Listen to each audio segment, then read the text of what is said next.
أنا برنامجكم الرجا كافي مباشرة من ملعب الرجا في كل أسبوع كل اثنين كنرجعوا بطبيعة الحال مواضيع النقاش كيكون الموضوع الأساسي هو الماتش يتلعب الماتش اللي جاي والقضايا الخاصة والمعلومات الخاصة بفريق الرجا اللي رجع برباح مهم من أسفي ب2-1 مع فريق اولمبيك اسفي في الدقيقه 93 بدر كشاني كيجيب الهدف الثاني للرجاء اللي خلاه في الصف الاول بعيد مؤقتا ب4 نقاط على فريق الجيش الملكي المطارد المباشر لفريق الرجاء الرياضي. غنرجعوا للمباراه بالتفصيل غنهضروا عليها وكذلك غنهضروا على الامور الخاصه والمعلومات اللي كيطلبها الجمهور ديال فريق الرجاء الرياضي. كذلك اس ام اس 50 30 كتشاركوا معنا سيدي غام تي تي سي تور دو طابل في الحاضرين معنا في الاستوديو اليوم بدايه دائما من اليمين هشام رمرام. هشام اهلا بك. اهلا محمد امين ومرحبا بمستمعي رجا كافي. سي مصطفى الشادلي مدرب حراس فريق الرجاء الرياضي الفريق الاول. سي مصطفى اهلا بك. تحيه لكم وتحيه للرياض ديال الجمهور الرجاء العريض. سي عادل كاروشي لارير غوش ديال الرجاء. سي عادل اهلا بك. اهلا بك محمد امين واهلا بمستمعين راديو مارس ولا رجا كافي ولا ما كيسمعوناش الرجاويين باش تعرف اخويا عادي راه كلشي كيسمع. كنرحبوا بسي محمد الناصري المدير العام لفريق الرجاء الرياضي. سي ناصري اهلا بك. اهلا وسهلا سي امين تحيه اليك ومن خلالك الى كل المستمعين الكرام. الحضور ديال السي الناصري فيه غنهضروا بطبيعه الحال الرجاء على الماتش اللي خلينا سمعنا فيه ثم سمعنا ان واش بصح انا داكشي طلبت منك الحضور واش بصح فريق الرجاء الرياضي دار بلاغ كيحتج فيه ولا شي حاجه بحال هكا. غادي نشوفوا شنو هذا الشيء وعلاش بالضبط. وتا قضيه ثانيه هو الرجاء ملي كتقول لان كاين شي حاجه مفهوماش. الرجاء الاولى كودينا مظلومه كيفاش فريق هو الاول تقولنا مظلوم حتى هي خصنا نفهموها من رجاء كافي. نبداو مصطفى ماتش كان ماتش ريفيرونس بالنسبه للرجاء. علاش؟ لان ربحات الدقيقه 93 مع فريق اولمبيك اسفي. كان تخوفات قبل من هذا الماتش من جانب الجمهور ديال فريق الرجاء الرياضي من الناحيه ديال التحكيم لان كلشي راجل قال ودي لا راه هذيك فرقه راه ديال فلان وغادي تمشي وغادي نديروا. شفنا ان الحكم بلوز او موان ما كانش بهذاك السوء اللي قلنا كان ماتش تلعبوا فيه بزاف ديال العوامل. فيه رقم هو ان الشادلي عادل ولا بدر كشاني هادو البركاو اول اهداف ديالهم مع فريق الرجاء لهذا الموسم. سي مصطفى كيفاش شفتوا نتوما الماتش كيفاش خرجتوا بالانتصار 3 نقاط؟ وكنظن اي مباراه كنتظروها تكون صعبه وتكون الاهميه ديالها بالنسبه لنا هو الانتصار. كنظن انتصار مهم اللي حققناه في اسفي لان ماشي سهل باش تنتزع 3 نقاط من اسفي لان كنعرفوا فريق قوي بالميدان ديالو لا سيما بالميدان ديالو. كنظن فريق الرجاء يؤكد بهذا الانتصار بانه فريق يمشي بثبات نحو تحقيق اللقب ان شاء الله الموسم. سير المباراه كي كان مصطفى شفنا تشكيله نعاودها بالنسبه للمستمعين اللي كانت في هذه المباراه. كان فلاكس امير رباطي وعبد الفتاح بوخريس على اليمين كان زكريا هاشمي وعلى اليسار كاروشي.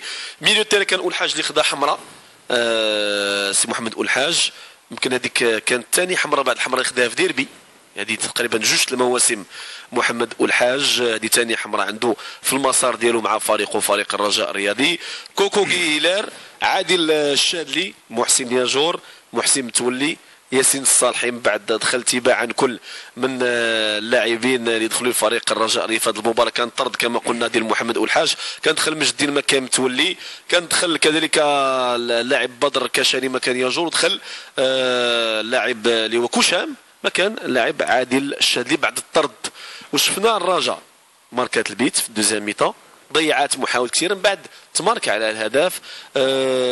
محمد قال ودي الارضيه ما كانتش عاونتنا لا حنا لا هما. واش نتوما كنتوا كتقاسموا نفس الراي وملي تمارك عليكم كي كان الاحساس بعد الرجوع في النتيجه؟ تفضل مصطفى. وكنظن التشكيله اللي كتدخل كنظن مع بدايه الموسم كانت اجتماعات دائما كتكون اجتماعات مع اللاعبين. كنظن الطاقم التقني بقياده الاطار محمد فخير فكتكون مجموعه ديال الرسائل اللي كتمر اللاعبين بان واحد الموسم اللي كيطمح فيه النادي لتحقيق واحد المجموعه ديال الالقاب ومن اهمها هو اللقب الوطني اللي كنعرفوا القيمه ديالو هذا الموسم. كنظن حنا كنلعبوا كمجموعه وكل مباراه عندها واحد المجموعه اللي كيتفرزها الطاقم التقني باش كتكون مستعده من جميع النواحي لاي مباراه باش كنحققوا فيها 3 نقاط. كنظن كيف سبق الذكر المباراه لم تكن سهله باسفل، لان كنعرفوا فريق طموح، فريق قوي، لا سيما كي في المواجهات ديالو مع فرق الدار البيضاء كالرجاء كيكون سد منع. اذا كنظن كيف سبق كيعرف جميع شويه الارضيه كانت ثقيله، ما ساعدتش من الناحيه التقنيه باش نشوفوا مباراه، ولكن رغم هكا كان واحد الايقاع مرتفع من الطرفين. كنظن خلقنا مجموعه من الفرص، كان هدف جميل ديال الاول هدف ديال عادل شادلي اللي كان جميل، وتسجل علينا هدف. كنظن الجميع كيقول انه كان في حاله شروط. على كل حال رغم الطرد ديال الحاج، فكنظن هذوك هما الفروق الكبيره ما كتاثرش، فبقينا مترزين. وقعوا تغييرات في الحين، يعني محمد فخر في الحين وقع بتغيير، دخل كوشام اللي عنده مهام دفاعيه اكثر من عادل الشادلي، وتم تغيير كاشاني والحاج باش يعطيو نفس الخط الهجوم. وبالفعل كنتذكروا المباراه الاخ ديال وداد فاس، كان الدخول ديال كاشاني اللي كيهدي كره لا كان كاشاني عطاه المجدي، كاشاني المجيدين يعني في الدقائق الاخيره. ففي مباراه الاحد كيرد ليه بعض القذفه قويه كثرتهم كتوجدوا في المكان المناسب، وكيهدي هدف اللي كان غالي بالنسبه للنادي. حققنا فيه 3 نقاط، كنظن المعنويات مرتفعه، ثقه كبيره في النادي بالمكونات ديالو كامله، والحمد لله كنخدموا مباراه بمباراه ان شاء الله باش نحققوا الحلم ديال النادي هو تحقيق اللقب. عادي كانوا شي نسمعوك بخصوص هذه المباريات، هذا الماتش تبقاو دائما غاديين، واش الهدف ديالكم كاملين تبقاو في الصف الاول؟ عندكم مطارده من الجيش، من الوداد، من الماس؟ تفضل عادي. والحمد لله حققنا نتيجه ايجابيه في مدينه اسفل اللي خلتنا في الصداره، وكان صراحه واحد كان فوز مهم بالنسبه لنا، اللي خلى اللاعبين كاملين عندهم واحد كانت عندهم واحد الثقه اكثر باش دخلنا نشوفوا المقابلات الجايه ان شاء الله نتيجه ايجابيه. اللي بهذه المناسبه كنبغي نشكر الجمهور اللي جا ساندنا، جا حتى لمدينه اسفي باش يساندنا. كنتمنى ان شاء الله باش نبقاو على هذا المستوى هذه.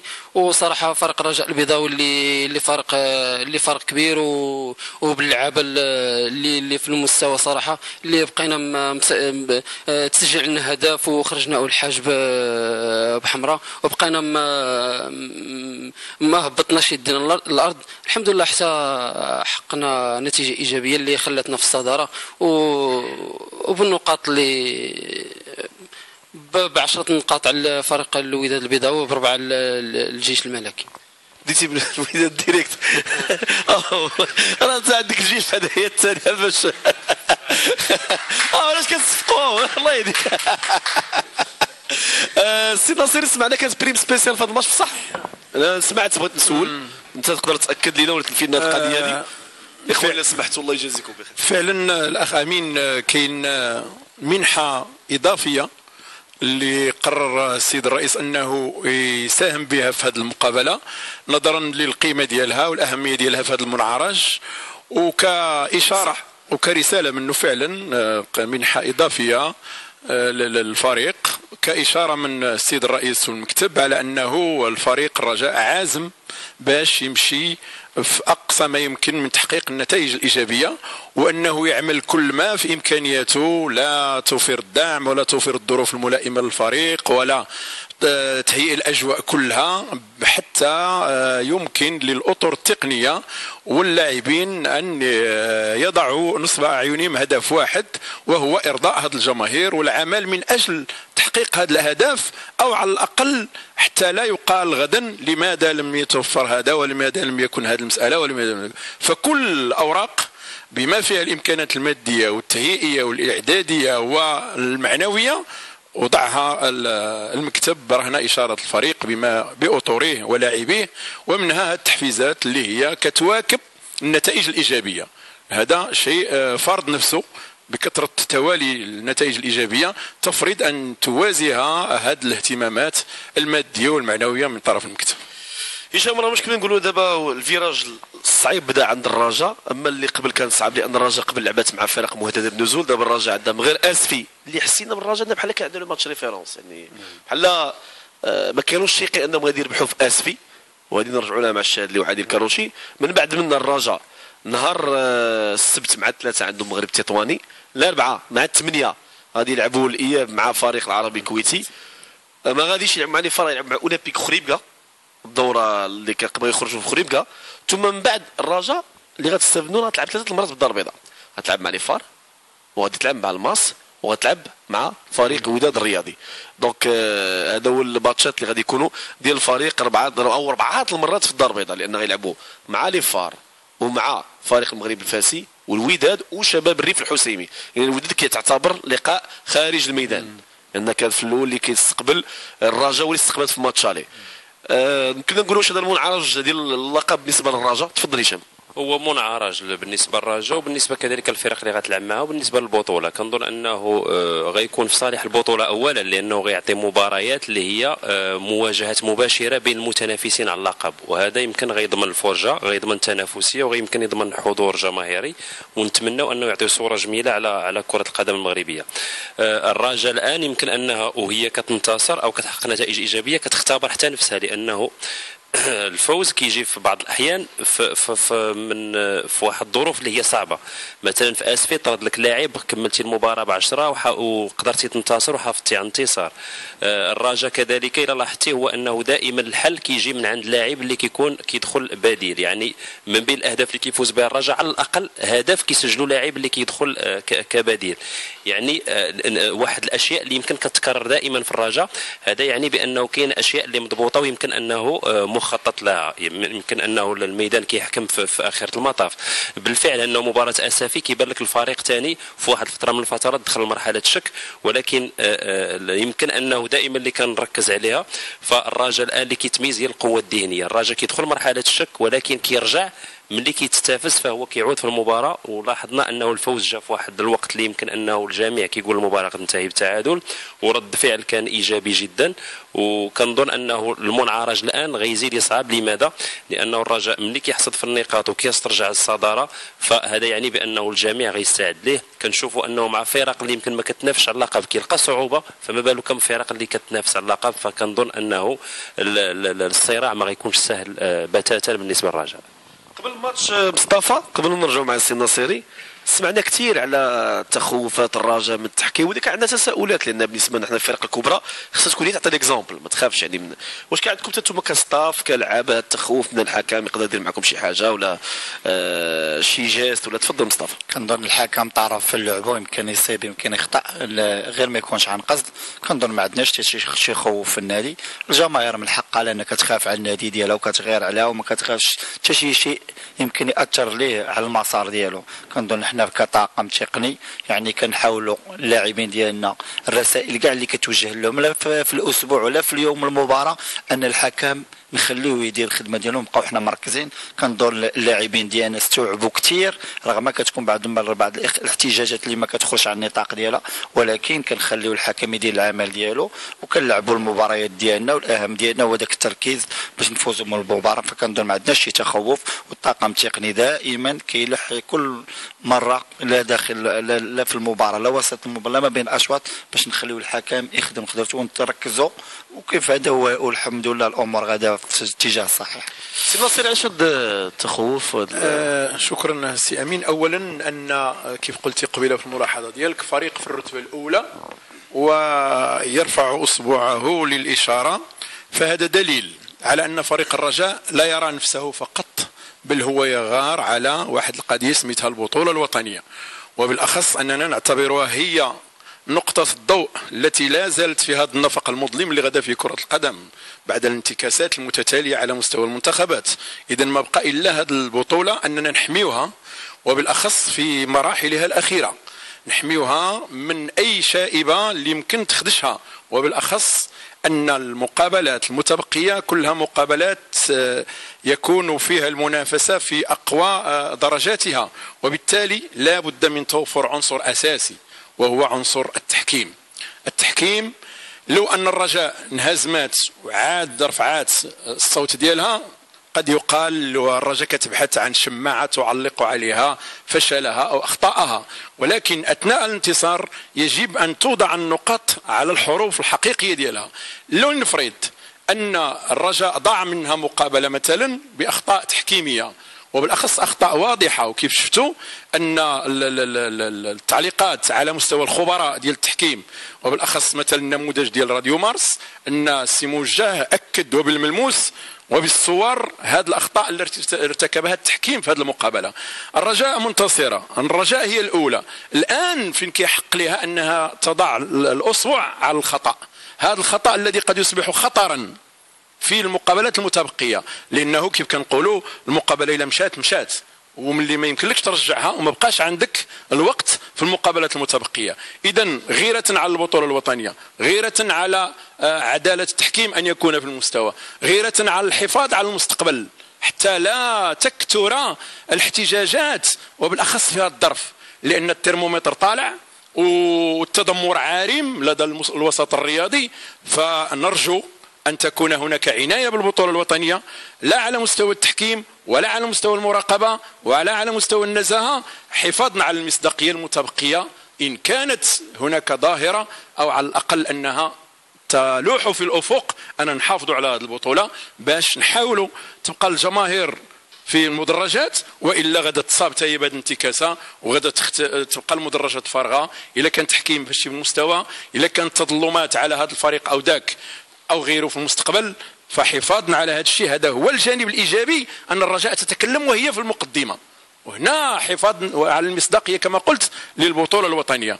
وبالاخص ان هناك الان تحول، بغينا ولا كرهنا ان هناك تحول في كره القدم اللي خصنا نحميوه، والا غادي كل شيء يمشي مع هذه الانتكاسه اللي كيعيشها الان الشعب المغربي بعد الاقصاء الغير المتوقع، والذي لا يمكن ان نجد له وصفا الا انه مذل.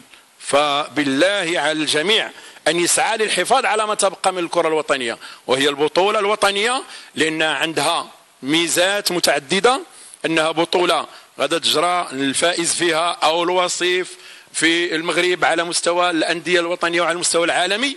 فعلى الاقل اننا نسعى جميعا الى ان تمر الاشواط النهائيه ديال هذه البطوله في احسن الظروف، وبالاخص في الجانب ديال التحكيم، لانه التحكيم يتفرع عنه كل صور النزاهه الاخرى.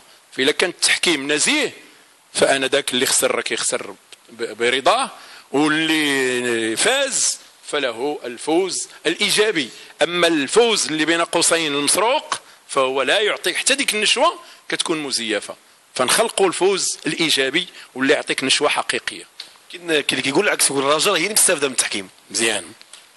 نتمنى على الله ان تستفيد الرجاء من التحكيم العادل، ماشي التحكيم المزيف او النتيجه المزيفه. فإذا كان انه يتحسب عليك بيت يتمركع عليك وهو اورجو نعتبرها استفاده فلست ادري، ولكن الرجاء مستفيده من تحكيم نزيه. انت كتعتبر ان البيت الاخر دي اسفي ورجو؟ راه بالحكام اللي ناقشوها واللي عطاو رايهم كخبراء راهم اكدوا بالملموس انه في حاله شروط، ماشي غير احنا المتفرج العادي. ثانيا ان اذا كانت الرجاء تستفيد فهي تستفيد من تحكيم عادل، اما اذا كان التحكيم غير عادل فالرجاء لا تستفيد منه واطلاقا، ولن تستفيد منه ولم تستفيد منه. لذلك من طبيعه الحال حينما يكون الانسان واي شيء متقدم ويكتب تاريخه من جديد ويعيد كتابته، لا بد ان تكون هناك بعض الاشياء التي يبحث عنها البعض لمحاوله فرملته. ولكن حينما تقرا الاستراتيجيه اللي وضعتها الرجاء، اختيار لاعبين في المستوى، اختيار تقنيين في المستوى، اختيار اطر تقنيه في المستوى، هذه الاستراتيجيه المتكامله لا يمكنها الا ان تعطي نتائج ايجابيه في ظل عداله في التحكيم، في ظل مراعاه هذه الاجتهادات من طرف المسؤولين على مختلف انواعهم، لان الرجاء كتمشي عبر واحد الاستراتيجيه متكامله. نقطة فالنقاش أنا سأفرملك كما كتبها الفرملة، ونمشيو ناخذوا الفاصل ونرجعوا للمستمعين. بسرعة. رجعنا معكم مستمعينا برنامجكم رجاء كافي، معكم مع الإخوة اللي حاضرين، مع ياجور كاميرا. ياجور ياك ها ياجور تيشبه لي هو لابس نيتوني ديال الرجاء وياك لابس توني ديال الرجاء، هو ما مدركش لي كولور ديالو، ماشي بحال واحد قبيله كان جاب شي تصاور داكشي غنرجعوا لهم بعد، ومخرج حتى هو. هشام شبالك في هذه التعليقات ديال السي الناصري؟ واش تتفق ان فريق كبير كفريق الرجاء الرياضي، واش فعلا هذا هو الدور اللي خصو يدير الرجاء؟ تفضل. وهو عنده استراتيجيته، واش خصو يدير الدور ولا ما خصوش يدير. هذا سؤال تساؤل، لان يعني حنا كنطرحوا السؤال، الراجع عندهم راي ولكن حنا عندنا حق النقاش. يعني هو عنده استراتيجيته، يمكن انه بالفعل انه كان الرجاء كيخسر وغيحتاج على التحكيم غيقولوا لك راه يمكن انه، فيمكن الرجاء معاون راسه بالنتائج، ولكن في نفس الوقت يمكن انه كيحضر، يمكن نقولوا انه كيحضر يعني بشكل وقائي، يعني يمكن هو طريقته استراتيجيته باش كيحمي نفسه. التحكيم ماشي مشكل ديال الرجاء بوحدها، مشكل ديال البطوله كلها، مشكل سمعه، لانه التطور ديال الكره وباش نقولوا احترافيه وباش نقولوا بطوله راه خاصها تكون محصنه. وحنا خاصه ان كنسمعوا انه هنا وهنا، يعني للاسف انك انت طرحتي واحد المساله، انه ما خصناش نطرحوا ديك المساله ديال رئيس لجنه التحكيم كينتمي لمنطقه اسفي، هذه ما خصهاش تطرح اصلا. رئيس مكتب مديري رئيس مكتب، ولكن كان رئيس ديال الاولمبيك اسفي ومحسوب على يعني هذا الطرح هذا اصلا ما خصوش يكون. ولكن للاسف انه الوقائع اللي كتكون في البطوله وكتخلي الشكوك، هذيك الشكوك ما يمكن يكذبها الا الميدان. اذا هذا الطرح مادام كيتطرح فاذا كاين مشكل، واخا ما يكونش صحيح اذا كاين مشكل. يعني من ناحيه الممارسه فاحنا عرفنا انه ارتكبت اخطاء، وكاين اخطاء اللي كانت قاتله اللي غيرت مسار ديال الفرق، يمكن ان كان عندها تغيير ديال التاريخ ديال الفرق. اذا المساله خصها تطرح بهذا الجانب هذا. الرجاء استراتيجيته هذيك هو اللي مامن بها، هو اللي عارف علاش كيديرها، ويمكن انه عارف نتيجتها، فهذا كيبقى اختيار ديالهم في طريقه ديال التعامل مع وضع معين. ولكن حنا نقولوا معقوله ولا ماشي معقوله. انا كنسول دائما سي ناصر، انت كنتي مسير في الجامعه السابقه واللي قبل منها نعم. وكنتي في اللجنه ديال التحكيم، وي، وكنتي من الناس كنمثل المجموعه الوطنيه في اللجنه المركزيه للتحكيم في التعيينات، يعني في فريق الشباب المحمد. دونك هذا الوضع هو كاين في المغرب، ما عندك ما دير. هذيك الساعه كان الناس كيشكوا ملي كتربح المحمدي داك الشيء انت اللي ربحت. لا، هذه العقليه، كنهضروا بالعقليه. ما كنا غادي نهضروا بالعقليه. دابا راه شحال من واحد تيخرج محمد امير هشام راه الراكبي وهذوك رجاويين. هذه عقليه ما عندك ما تحيدها، ما غاديش تحيدها للناس، مع ان حنا كنديروا الخدمه ديالنا. ولكن السي امين اسمح لي انه هاد الاقمصه اللي كتلبس هكذا حتى ولو انها ماشي على القياس ديال كل واحد كتكذبها الوقائع. وي. اليوم انت كيلبسوك قميص فريق معين، ولكن الوقائع انت كتاكدها يوميا واثناء العمل ديالك بان هذا القميص راه ماشي ديالك، وان الذين يبحثون عن الاصطياد في الماء العكير هم اللي كيخلقوا هاد الصور الوهميه. ولكن حينما تكون المسائل تتكلم عن نفسها تفند هذه الوقائع. فقلت لي كنت مثلا بوليميك كبيره مثلا على الويكلو، الراجل مشات بعيد ودير هاد الناس هادشي داروا ضد الرجاء، ماشي داروا شي حاجه قانونيه ولا شي حاجه. انا نعطيك بعض الصور على ذكر الويكلو. هذا الويكلو تحكم على مقابلات الرجاء مع رجاء بني ملال، والجميع اللي هو متبع الكره شاهد هذه المقابله اما في الملعب او في التلفزيون. ما حدث اي شيء اللي غادي يعطي هذا الحكم، بمعنى ان هذاك الشهوب الاصطناعيه اللي تفت كيف التهمه حتى هي كان واضح، قال لك رمي شهوب اصطناعيه بدون ان تحدث ضرر. وصلكم انتم التقرير؟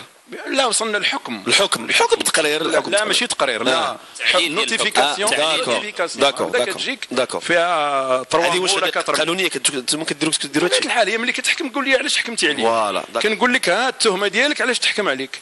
اذا كيقول لك بدون احداث ضرر، بما انه ما كاينش احداث ضرر فلاش العقاب. ثانيا ان اللي شاهدوا هذيك المقابله كانوا 2 أو 3 ديال الشهوب اللي هي من النوع اللي كيبقى هزه مولاته كتسالي على خاطرها، ما ترمات لا في رقعه الملعب ولا على المستوى الجناح ديال الجوانب الملعب، او مسات شي شخص او مسات شي حاجه اخرى جماد ما تمساتش. وبالتالي انها من 20 فبراير حتى الفوت 10 ديال مارس عاد جا الحكم. بما ان التهمه واهيه، علاش هذا التاخر؟ هذه الاسئله اللي كتطرح علاش هذا التاخر باش ما تخرجش في وقتها هذا الحكم هذا، ويمكن تجي في مقابله اخرى قبل من اكادير، اللي اكادير عندها واحد الجماهير ديالها في الدار البيضاء، والرجاء عندها الجماهير ديالها في اكادير، وكيجيو حتى كتحرم الفريق من واحد المدخول وكتحرم من ديك الفرجه. واذكر السي مديح الله يذكره بخير قال لك بحال كنا لاعبين في روضه، بهذاك الصوره المأتميه اللي جرات فيها مقابله من هذا المستوى. فعلاش هاد النقاط اللي كتحط فيها علامات استفهام، تاخير على الحكم والاسباب ما كايناش، وكتجي في هذه الظرفيه معينه. ما تصلتوش انتم عارف علاقاتكم وداك الشيء، ما تصلتوش بمراقب المقابله بالمندوب بالحكم هذا اللي هو معروف في الكره بحكم التجربه المتواضعه من خلال انني كنت فيها، ان كاينين جوج تقارير اللي يتم الاعتماد عليهم، هو ديال الحكم وديال المندوب. ديال المندوب وديال الحكم اللي انتهت المقابله كان لا شيء، كانت الخلاصه انه المسائل عاديه وما كاين حتى حاجه. الان كاين ربما اجتهادات كيف كيعلوا بعض الاخوان ملي كيبغيو ياكلوا شي ربيعه كيعطيوها سميه، كيقول لك اودي راه كاين شي حويجات اخرين، شنو هما؟ التلفزيون، الفيديو، سجلوهم، ما فيها باس، اعطيونا هذا التلفزيون وشرحوه لينا، ويجي اي مسؤول في هاد اصحاب القرار اللي حكموا هذه الاحكام ويقول لك اسيدي ها اللقطه ديال التلفزيون واش بينات، ها الضحيه فينا غادي نبين الكلينيك ولا فين هزينو، ما فيها باس. هاد وسائل الاعلام هذا هو دورها، انها توضح لا للمشاهدين ولا الراي العام، على الرغم من القوانين ديال الجامعه محده، ولكن ولات عندنا موضه ديال التطاول على هذه القوانين بدون مرجعيه قانونيه، ماشي غير في هذه حاجه صغيره، راه في قضايا كبيره تم رمي وضرب العرض الحائط بالقوانين الجامعيه واتخاذ مبادرات بالنهار وكتمحى بالليل وبالليل وكتمحى بالنهار على مستوى قرارات خطيره، واهمها والدليل عليها هو الان الحاله التي لا قبل لنا بها في ميدان كرة القدم اللي كتعيشها المؤسسات، لا جموع عامة لأنه القوانين ضربت بعرض الحائط ولقاو الآن مكتوف الأيدي، اش كيتسناو شي حاجة صراب اللي غادي تفكها، ما كاينش حلول لأنهم هدموا القوانين ديال الجامعة وبقاو واقفين. ها 4 سنين غتكمل، فما بالك الان في هذه الازمه وما كاينش حلول. نرجع لهذا طول وشرحوا الى مشينا في هذه الجوانب هذه، مشينا الرجاء كافي ونبقاو غاديين في كافي ورجاء اتاي وكل شيء، وحنا باش نوصلوا لهذه المشاكل نحلوها انها طويله، ولكن هذه اللقاءات بحال هكا الاعلاميه من هذا المستوى اللي كتمشي لبعض المواضيع محدده هي التي يجب ان نتكلم عليها. يجب ان نحمي بطولتنا من تظلمات كيفما كانت، وبالأخص الذين يحملون صفارة العدل.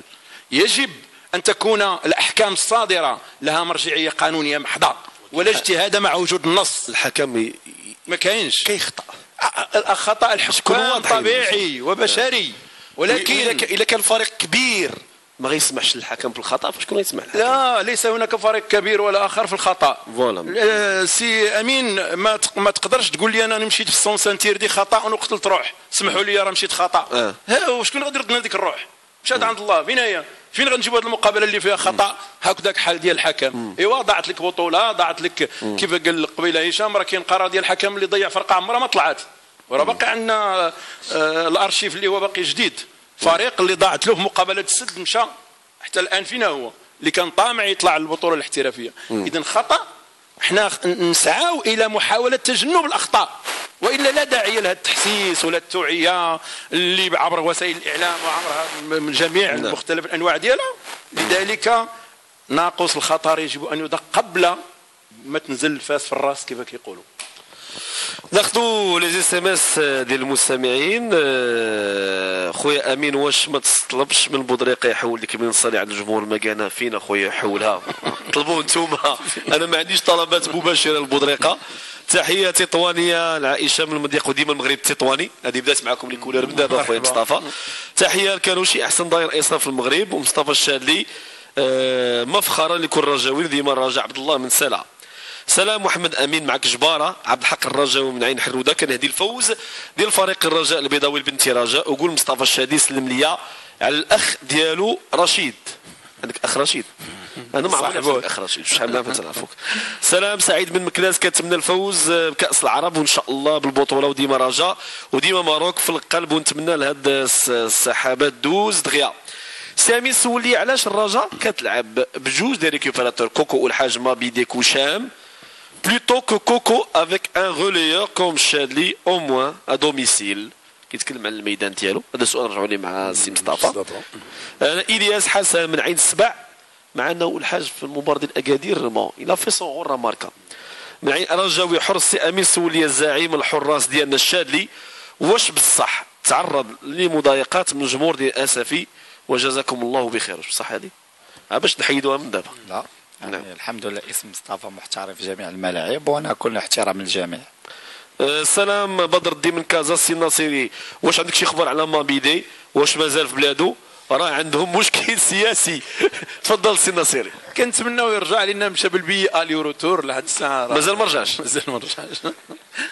وكسمعت عنده مشاكل كبيره هذاك السيد بصح.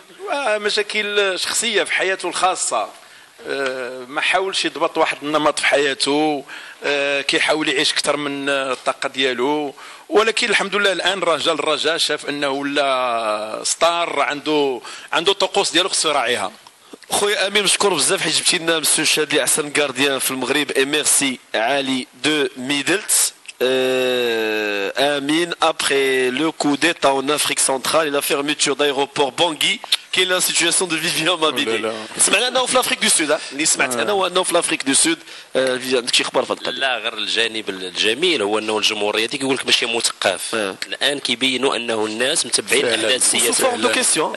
لا ماشي سهله باش تطرح سؤال على الانقلاب في افريقيا الوسطى وكذا، راه ماشي اي واحد خصو يهتم بهذا الموضوع. على الطيله عواس دابا شفنا ثلاثه الناس كيهضروا لك على الخبر وربطوه بمابيدي، ويعني راه كاين واحد واش بصح الرجاء قالت لهم الا ما فتوش ثلاثه اللعابه نلعب ماتش ديالي في الشامبيون؟ لا، هذه اولا الرجاء تحترم القوانين، والقوانين الجامعه كتحدد، كتقول لك بكل وضوح ما فيهاش اجتهاد. حتى ولو ان الواحد يبغي هذا راه تولي ضرب بعرض الحائط بالقوانين. انا كانوا سمعت فيها جوج لعابه انترناسيونال ما تلعبش. لا، جوج لعابه تلعب. الا كان ثالث اللي ما تلعبش، ثلاثه ما تلعبش. فوالا الرجاء واش قالت الجامعه يكون عندنا فوق ثلاثه من ما يمكنش والو انني نكون في واحد النشوه عارمه ونقول لك بغيت تلعب من غير واخا يكونوا عندي ثلاثه. تقول لي ودي ستوب، راه كاين قانون وهي الاصل ما كايناش. داكو حيت ديجا كان عندكم انتم ثلاثه، لان مابيدي ما كيتحسبش. كيفاش ما كيتحسبش؟ ما تحسبش، لا. هذيك انترناسيونال في دولته، خص اللاعبين المغاربه ديالك كيكونوا في المنتخبات الوطنيه ديالنا. ما فهمتش يعني، ما عرفتش. مثلا لاعبين مغاربه مستدعين بحال بورزوق وحفيدي وتزاد مثلا صالح. لا، القانون كيهضر على منتخب وطني اذا مثلوه ثلاثه لاعبين من ذاك الفريق قانونيا، حتى هما اللي تابعين ديال بلادنا. سلام خي امين. وداع البرازيل بطوله جويه، بطوله خويا اسمح لي ما نقولش هذا الشيء، انا تقولوا انت ما كنت هذا الراي ديال المحسن تيقول بطوله حلال ان شاء الله. انا محسن بالسخيرات تبغيش بحال التعاليق، سمحوا لي. مصطفى الحسني الشادي يقول اللعابه ديالنا رحنا معاهم فين ما مشاو. تحيه الكاروشي والسي الناصري. شكرا. سالو اخي امين، صافا تبارك الله على الكاروشي، راك غادي مزيان. فكرتينا في مسالك، صابر، حيمر، ميكي، قاسمي، المرحوم زكريا الزرويسي، سمير دو سالي. سلام خويا امين سفيان، من بغيتك تقول لي واش الرجاء تلعب مع لي فار بلا جمهور؟ ميرسي. ما اظن ذلك. الرجاء باقي تلعب بلا جمهور، باقي الجمهور كلشي شاف فيها، باقي الجرح ما داوى، باقي الله لا داوي على شيء. انا غير تحيه كبيره الضيوف ديالك، هنيئا فريق الرجاء على الفوز المهم ومستحق في تحليل باب الفوز باللقب. مباراه كانت جميله بهدف الاول في الموسم للشاذلي، كان رائع، وختمها بدر كشاني بهدفه الاول. ويمكن انت عادل قريب من معنويات اللاعبين، تنظن اللعابه تيحسوا احساس اخر ملي كيماركوا الهدف الاول ديالهم. انت الهدف الاول ديال الرجاء كان مع بيلباو. ياك تفضل. انت قريب من اللاعبين اخويا كاروشي، بالك ملي ماركاو الشاذلي بدر كشاني، خصوصا بدر كشاني اللي اتاكون جاب بيتور للرجاء، وهذه يلا اول هدف ديالو في هذه الدوره هذه. تفضل. والحمد لله اللاعبين كاملين دابا بمعنويات مرتفعه الحمد لله. كيف ما قلت لك حقنا نتيجه ايجابيه اللي ما كانتش سهله في مدينه اسفي. اللعاب اللي كيدخل كيكون الحمد لله مزيان. اللعابه كاملين اللي كيكونوا في البونتوش ما كاينش فرق ما بين اللعاب اللي تشيلارو وما بين اللعاب اللي في الاحتياط. الحمد لله احنا كاملين خوت ومديرين يد فيد. هذا الشيء اللي كيخلينا احنا الحمد لله باش نحققوا نتائج ايجابيه. الحمد لله دزنا واحد المرحله اللي صعيبه، دابا جايه مرحله اللي اصعب. كنتمنى ان شاء الله باش اللعابه كاملين يبقوا مكونسونطرين. الحمد لله احنا باقي ما احنا اللعابه ما كنقولش بان احنا دابا دينا الشامبيونا ولا هذه، باقي قدامنا مقابلات اللي صعاب، وصراحه ضد فرق اللي كبار وفرق اللي في المطارده. كنتمنى ان شاء الله باش نبقاو على هذا المستوى هذا اللي تخلينا ان شاء الله باش نفوزوا بمقابلات، وان شاء الله نفوزوا بالبطوله. وحنا كنشوفوا بمقابله كنتمنى ان شاء الله باش نبقاو على هذا المستوى، نبقاو ان شاء الله في الصداره. كما قال بقاو على المستوى لو مانتيا دو جروب. كيفاش كديروا ليه من العمل نتوما كطاقم تقني مع اللاعبين؟ كاين بزاف اللعابه، كاين اللي تيلعب، كاين اللي هادي، كاين اللي تيدخل. العمل كيفاش كيكون من هذه الناحيه؟ تفضل مصطفى. كنظن احنا كان بقيادة محمد فخير فكيحاول يمرر دائما في خلال اجتماعات في الاسبوع رسائل اللي كتكون واضحه بان الفريق كيلعب كمجموعه. يعني لا نحن واحد المجموعه ديال اللاعبين 25 فلا بد ما يمكن غادي يدخلوا 11 وكاين لاعبين اللي يكونوا في بنك الاحتياط ولاعبين اللي ما يمكنش يستدعوا ولا يكونوا في المدرجات. فكنظن الفكره بان واصله للاعبين بان الكل يد في يد بحال رسمي بحال اللي كيدخل بديل. وكيف كيتسبق الذكر بان اللاعبين اللي كيدخلوا كيعطيو داكشي اللي مطلوب منهم كيكونوا وراء تغيير النتيجه. هذا هو الجميل في الرجاء هذا الموسم ان الكل منضبط الكل عارف المسؤوليه على عاتقه. وكنظن هذا كله كيرجع للعمل صراحه يعني ماشي بمدن جماعه محمد فخير الذي يقود الفريق بيد من حديد وخلق واحد الجو اسري داخل الرجاء. كيف كتشوف الكل كيلعب والافكتيف كله دار والكل سجل والحمد لله. المبتغى ديالنا اننا في الصداره ولكن لا بشيء لحد الان لا مشي حتى شي حاجه ما تحسمات. باقي تابعنا مباريات صعيبه كنستعدوا لكل مباراه ديالها وان شاء الله خطوه بخطوه يمكن لنا نوصلوا للهدف ديالنا ان شاء الله. ماتش بار ماتش ولا دابا كتفكروا في الفيراج كامل اللي جاي؟ تفضل مصطفى. وصراحة يعني كنظن راه كاين اجتماعات يومية المباريات المتبقية النقاط اللي يمكن نجمعوا في كل مباراة كل مباراة والصعوبات ديالها اشنو خصنا نوجدوا ليها. كنظن كنفكروا في تسعة المباريات اللي بقاو اضافة الى المباراة ديال نصف النهائي اياب. اذا كنظن واعي بكل مباراة وبالصعوبة ديالها وخصنا اننا نبذلوا فيها جهد باش نحققوا فيها دائما الانتصار. لحد الان احنا في مسار صحيح والكل واعي بالمرحلة اللي باقا كيف قال كاروشي اللي غادي تكون اصعب وحنا مستعدين لها من جميع النواحي لا بدنيا لا تقنيا لا تكتيكيا باش نجتازوها بسلام ونحققوا الاهداف ديالنا ان شاء الله. سي هشام اضافات تفضل. سؤال يعني ما كاينش شي سؤال معين ولكن كنظن انه الرجاء الان غيختبر نفسه امام فرق اللي حتى هي يمكن مستعده باش تنافسوا في اللقب. الدليل هو انه الفارق النقاط. الدليل كذلك هو انه من بعد الكثير من دورات البطوله يمكن انه ما بقاش لها بزاف ومع ذلك فكنشوفوا انه كاين تنافس كبير. اذا فالحسم غيكون اللي غيركز اكثر اللي يمكن انه في هذه المرحله الثانيه غيكون عنده استعداد من جميع النواحي انه يكون يحسم المساله في جزئيات. فالمساله غتحسم في جزئيات اللي هي صغيره جدا ولا اعتقد بانه غيكون فارق كبير ما بين الاول والثاني وكذلك الثالث. فالامور يمكن انها غتحسم لاخر لحظه وهذا يمكن انه في صالح البطوله بشكل عام. ولكن الفرق كلها يمكن انها غتخلي واحد الاضافه اللي غتكون البطوله هو انه شفنا هذوك الفرق اللي يمكن واحد السنوات الاخيره ما بقوش كيتنافسوا على اللقب رجعوا للواجهه وهذوك الفرق دائما كانوا هما القاطره ديال كره القدم الوطنيه خاصه على المستوى الافريقي. قاطره تفضل سي نصر. اضافه اللي سمحتي لي سي امين هاد الصوره اللي عطى سي هشام ان الاستراتيجيه اللي وضعها الرجاء حققت الجزء الاول منها مثلا هو الفوز بكاس العرش. عندها امل كبير انها وضع امام عينها كاس العرب ثم البطوله الوطنيه. هاد الاهداف كلها تعتمد في الرجاء على تجسيدها على ارض الواقع على هذه المعطيات التقنيه اللي قالها سي شادلي وهذه العلاقه اللي كتربط ما بين اللاعبين والاطر التقنيه وعلى الاجتهادات اللي هي موازيه مع ذلك على مستوى المكتب. حتى ولو اننا كنقولوا هذه المسائل هي اهداف كبيره ولكن اللي غادي في الطريق ديال المقابلات والكره ما كيمكنلكش تضبطها وما يمكنلكش تصوبها كيف بغيتي انت. ولكن انك في الوقت اللي كتقول اودي انا كنعمل اللي عليا وكنهيئ جميع الظروف هذه الاهداف هذه اللي باغيها الجمهور واللي كيتمناها الجمهور تحقق.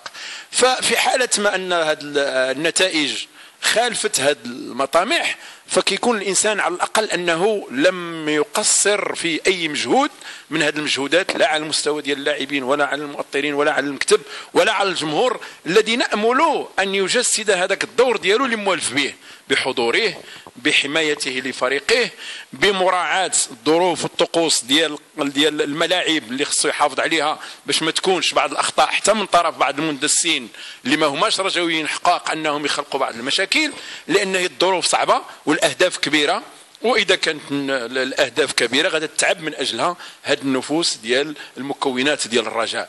نعملوا ما هو يجب ان يعمل وكيبقى الكمال على الله لتحقيق هذه النتائج.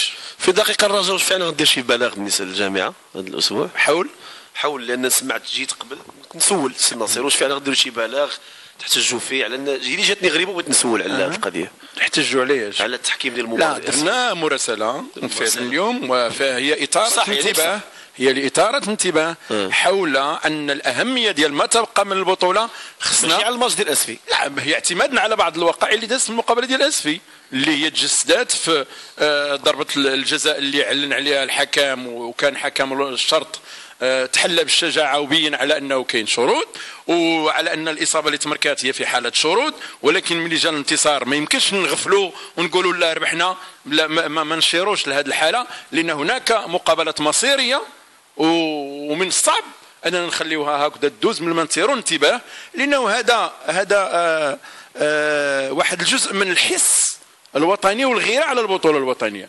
انت منتصر ويجب ان تشير وان تدق ناقوس الخطر، ماشي غير ملي تنهزم، لا بالعكس انت كتشوف بعين منتصر وكتقول حذاري ان البطوله مقابلتها القادمه صعبه، فحذاري من اخطاء التحكيم اللي يمكن لا تسبب في بعض المشاكل. لكن القضيه معقوله هشام؟ ما عندنا سؤال، حنا سولنا الناس بطبيعه الحال كل واحد وجهه نظره. قلت لك تقدر شي واحد ما تبانش ليه معقوله، ولكن مادام هما يمكن انهم يمكن هما استراتيجيتهم كنضحك لانه انا ماشي مطالب باش تكون معقوله ولا ماشي معقوله. شويه غريبه القضيه. رأيي هي انا بحال كيخصني لا هو الغريب هو الغرابه ممكن تكون، ولكن مادام كيتعلق الامر باستراتيجيه واختيار فالرجاء عارف علاش. داكوغ هذا نمشيو في هذه القضيه. ولكن واش الرجاء انت بالنسبه لك كمدير عام كدير دورها؟ لان دور الرجاء هو تقدم الكره، هو تعطينا فريق كبير، هو تعطينا نماذج في المنتخب مزيان، لانه هذه هي النقط الاساسيه بالجوهر. دور الانديه الوطنيه هو كيكون اكبر من النتيجه ديال الانتصار ولا تقلب على 3 بوان. دور هو متعدد الفروع والمحاور، تربيه النشء، خلق ابطال رياضيين، عمليه انقاذهم من جميع الحويجات اللي هما خايبين، بناء شباب يحب الرياضه ويدافع عن مبادئها الساميه، ثم تاتي الاهداف الانيه التي يسعى اليها الفريق. اي فريق هادشي قلتي وكيد الرجاء دورها دير نتائج، لان فريق كبير في انا جاي الا ما كانش الرجاء والوداد والجيش تعمل اكبر وهادو خصو اللي غيدير نتائج في المغرب. الا ما انا كنشوف الان ان هذه الانديه كتعمل من اجل نتائج، ويجب على الجهات الاخرى التي مكول اليها رعايه كره القدم وتنظيم هذه الهيكله ديال البطوله ان تقوم بواجبها، كما ان الانديه كتقوم بالواجب ديالها. الا جيت انا كنعمل جميع الوسائل باش نحقق نتائج ايجابيه والجهات الاخرى كتحاول بشتى الطرق الشرعيه والغير الشرعيه باش توقف امام الاعمال الصالحه، فما مقبولاش، لانه ما هو مطلوب من الرجاء ماشي تنوب على الاخرين في كل شيء. فحينما تكون فريق الرجاء هو الاول وينوب عن الاخرين في اثاره الانتباه ودق ناقوس الخطر على التحكيم، يمكن كيف قلتي الان انت كتوقع في غرابه علامه استفهام فيها، في حين ان هذا هو جوهر الدور ديال الانديه، وهي انها توعي وتحسس بالخطوره قبل ما توقع، ماشي غير توقع عاد نوضوا نديروا حمله. لو ان كان هناك اذان صاغيه ما حدث ما يحدث الان في المنتخبات الوطنيه، ياما من اصوات تعلات وكانت نداءات ومن طرف الصحافه مختلف مشاربها. فلو كان انتباه كان واحد النوع من التحليل، واحد النقد الموضوعي، كنا نتجنبوا هذه الانتكاسات المتتاليه، هذه النكبات المتتاليه. هنا تكمن الدور الاساسي ديال الانديه، تحافظ على حقوقها وانها كتقوم بواجبها، والجهات الاخرى خصها تقوم حتى هي بالدور ديالها بالواجب ديالها حمايه للعبه كره القدم الوطنيه. مصطفى في هذا الماتش ديال تطوان كيفاش يكون التهيئ ليه وكيفاش كتنتظروه نتوما؟ تفضل سي مصطفى. وكنظن المباراه ما تكون سهله كجميع المباريات اللي جرينا. كنظن مباراه اللي بدا الاستعداد ديالها من اليوم، يوم الحصه اللي تجرت صباحا يوم الاثنين. كنظن كيف قلت ما غتكون سهله، مباراة اللي طلب منا تركيز كثير، والهدف ديالنا ان شاء الله هو نحققوا فيها انتصار باش نزيدوا نعزوا المكانه ديالنا بسبوره الترتيب. كنظن فريق تطواني البطل الموسم فريق ليس سهل بالميدان ديالو، واعيين بهذه المسؤوليه، وكنظن حنا مستعدين لهذه المباراه، والجمهور ديالنا غادي يحج معنا لمدينه تطوان، وكنظن اللي كنتمنى هو تكون مباراه في واحد المستوى عالي، وكنظن الفريق اللي يكون احسن داخل الملعب ويكون اكثر تركيز هو اللي غادي ينتصر، ونتمنى يكون هو نادي الرجاء البيضاوي. سي كاروشي تفضل كلمه في المقابله الماجيه. وكيف ما قال مصطفى ما تكونش مقابله اللي سهله. احنا كلاعبه واعيين على المسؤوليه اللي علينا، كنتمناو ان شاء الله باش نحققوا نتيجه ايجابيه، وكنتمناو ان شاء الله باش الجمهور ان شاء الله يحضر بكثره وسندنا. انا صراحه هو الرقم واحد بالنسبه لنا.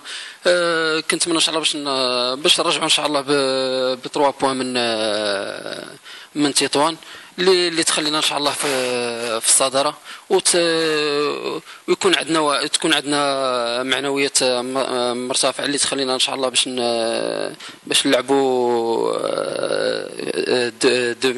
دومي فينال بارتياح ان شاء الله في مدينه التربيه.